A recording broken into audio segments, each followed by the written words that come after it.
continuemos con lo que veníamos hablando de vectores, ¿verdad?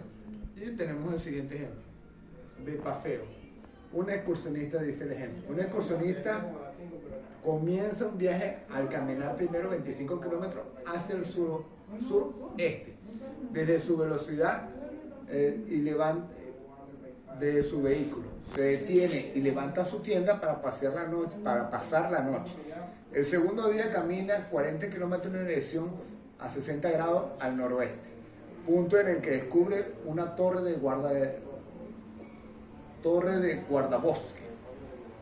Dice, determine los componentes de desplazamiento del excursionista cada día. B, determine los componentes del desplazamiento resultante del excursionista para el viaje, donde R es el vector de desplazamiento total en términos de los vectores unitarios. Dice, C, ¿qué pasaría si el excursionista decide regresar a su vehículo en línea recta? ¿Cuál es el componente del vector y la dirección? Entonces, veamos primero su gráfica. Veamos el eje X y el eje Y, ¿verdad? Norte, sur, norte, este, sur y oeste. Ella coloca su vehículo aquí y se dirige a 45 grados, ¿verdad? Al sureste, ¿verdad? Aquí está el este, sureste, ¿verdad? Sureste específicamente es a 45 grados. Es el vector del primer día. El primer día llega y se queda aquí y hace su tienda, ¿verdad? Después que dice, bueno, a partir de ese momento, ella vuelve a hacer otro viaje en su segundo día. ¿Y a cuánto? A 60 grados del noroeste, ¿verdad? Aquí va hacia el noroeste y se desplaza 90, 60 grados. Y está el vector B. Y el vector resultante sería A más B resultante. Entonces dice, determina el componente de desplazamiento de cada día, es decir, del vector A y el componente del vector B. ¿Verdad? Después la pregunta dice, determina el componente de la resultante, sería la componente del vector R. Entonces, y la parte C dice que se estalla aquí en la torre suponiendo que aquí está la torre.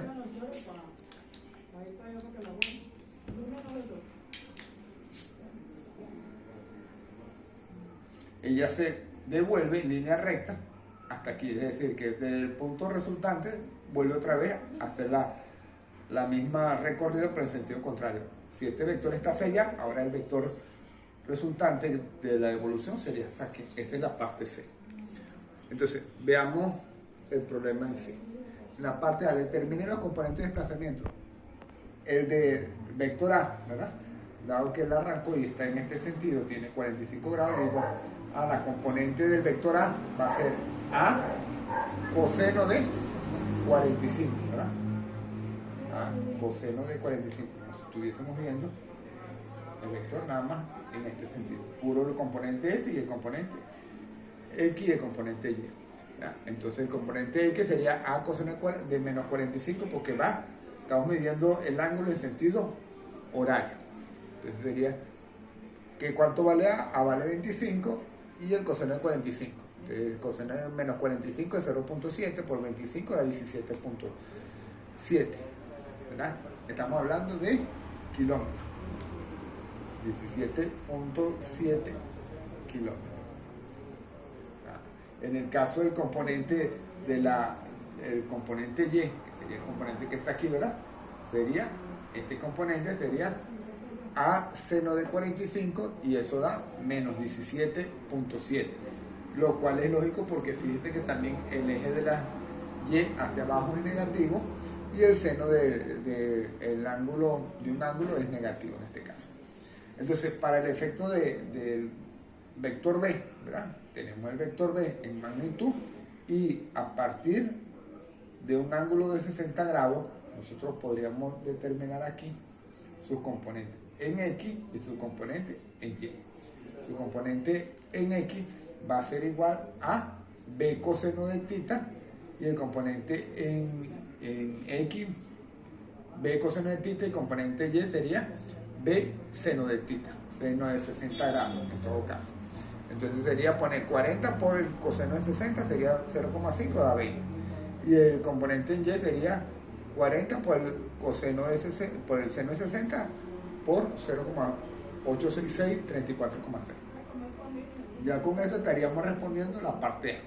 Con respecto a la parte B, dice los componentes del desplazamiento resultante serían los componentes en Y y en X del vector R, ¿verdad? El componente en Y, ¿verdad?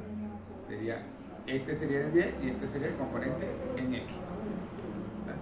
Entonces, como sabemos que R en su componente Rx, el componente Rx es el mismo del vector AX más el vector BX.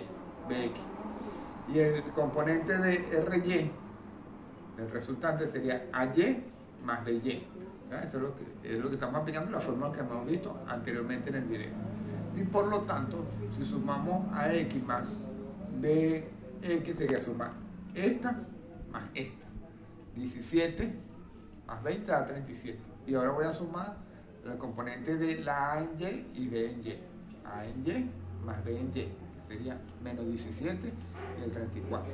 Mira esto, ¿verdad? Entonces, él me dice, y escríbalo en términos de vectores unitarios. Sabemos que los vectores unitarios son I con el sombrerito y J con el sombrerito. Entonces sería 37.7 I más 16.9 J. Todo eso en kilómetros. Este sería el vector resultante en sus componentes de vectores unitarios. La parte C dice, ¿qué pasaría si el excursionista ya está en la torre del guardabosque y decide regresar a donde está el vehículo, ¿verdad? Arrancó donde está el vehículo lo pusimos como si estuviese en el origen. Ella ahora viene con un vector recorriendo en este sentido y llegaría aquí. Entonces fácilmente diríamos nosotros que el vector resultante es el mismo vector del vehículo que estamos llegando en el sentido, pero con signo negativo. Entonces, en este caso vamos a determinar el vector sería vector del vehículo, va a ser igual al mismo vector que teníamos, que era 37.7 y 16.9 J, pero ahora le cambiamos el signo a los dos, ¿verdad? Cambiando los signos, simplemente tenemos el vector resultante. Bueno, aquí tenemos nuestro vector y ahora vamos a buscar el ángulo. El ángulo sería el vector en X y el vector, el componente en Y entre el componente en X del vector R. Bueno, tenemos este y este, lo dividimos y nos da un valor, ¿verdad? Este valor es igual a la tangente de θ. Cuando despejamos θ, nos da el arco tangente del valor de 0.48, que equivale a 24.1 al sur oeste. Es decir, estaba aquí y este nos da el ángulo de 24.1, que es el valor de θ conseguido. Y eso sería todo el ejercicio.